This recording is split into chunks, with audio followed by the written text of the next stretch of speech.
Hi, this is Kashpunisa Bagewadi. Welcome to my channel. In this video, I am going to talk about Amazon S3 storage classes part 2. So we will see what are the storage classes comes under infrequently accessed here and archiving object here. And after that, we will have some comparison for the all storage classes. So now let's start. So in part 1 we already see S3 having different storage classes. For frequently accessed there are two kind of storage classes, S3 standard and RRS. And for intelligent there is a S3 intelligent tier is available. And for infrequently accessed object there are two storage classes, that is S3 standard IA and S3 one zone IA. So we will see these two type of storage classes in this slide. So let's start.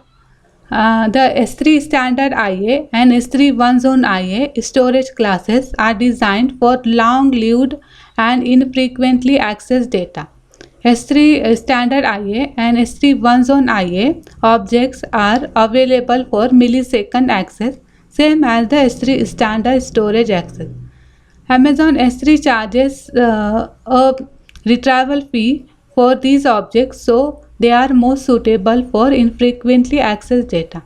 So you can access your data in a millisecond, but you will have to pay retrieval fees. So that's why it is suitable for infrequently accessed data. So you have to pay less amount for the storage, but you have to pay for the your data retrieval. So what are the use cases? For storing backups for older data that is accessed infrequently but that still requires millisecond access. So for backup purpose and for that data you are very less frequently accessing, you can use this type of storage class. So these storage classes differ as follows. So what is the difference between standard IA and one zone IA? So S3 Amazon S3 stores the object data redundantly across multiple edges. This storage class offers a greater availability and resiliency than the S3 one zone IA class. So in this storage class, standard IA, S3 stores your data in multiple availability zones, so you will get the greater or high availability. But for S3 one zone IA, Amazon S3 stores in only one availability zone. So as its name indicates, it is your data is going to store in only one availability zone. So it is less expensive, but it is you will not get that kind of high availability as compared to S3 standard IA. So moving for the next part, storage class for archiving object. So in archiving object, again there are two type of storage classes available, that is S3 Glacier and S3 Glacier Deep Archive. So let's see. S3 Glacier and S3 Glacier Deep Archive storage classes are designed for low cost data archiving. So it is designed for low cost data archiving. So for archiving purpose you can use this type of storage classes. S3 Glacier, used for archives where portion of the data might need to be retrieved in minutes. Data stored in S3 Glacier storage class has a minimum storage duration period of 90 days and can be accessed in as little as 1 to 5 minutes using expedited retrieval. If you have deleted, overwritten or transitioned to a different storage class and object before the 90 days minimum, you are charged for 90 days. So if you want to retrieve your data in 1 to 5 minutes, you can use Glacier, and you have to store your data minimum for 90 days. If you delete or if you overwrite or you move into another storage class, still you have to pay for the 90 days.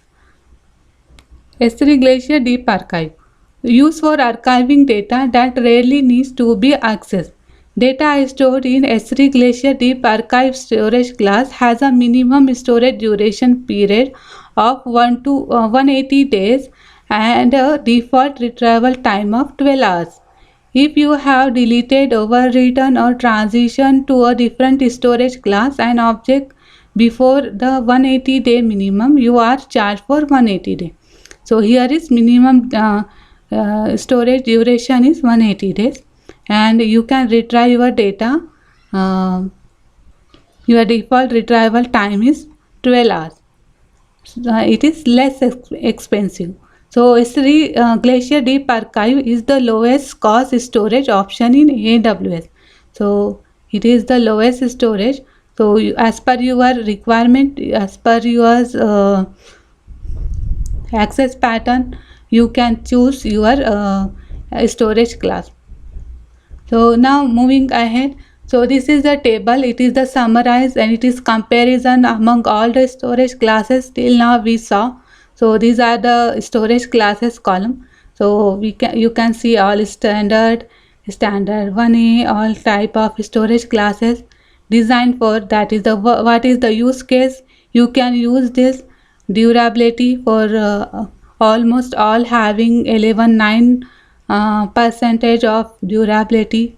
Availability, you can see here availability zone. Your data will store in greater than or equal to 3 availability zone in almost all except the one zone IA. So minimum duration, you have to store your data minimum for 30 days for S3 standard IA intelligent tier and one zone IA. For Glacier it is 90 days. For Glacier Deep Archive it is 180 days. Minimum object size you can see here, and other consideration means here you can see what are the charges applied. So for S3 standard there is none, it is nothing, and for standard IA you have to pay data retrieval fees, and for intelligent you have to pay monitoring and automation fees, and for one zone Glacier you are for all you have to pay retrieval fees as per that storage class category you selected. So you can see all details, and so you can understand it better. I hope you understand this lecture, and thank you. See you in the next time. Have a good time. Bye.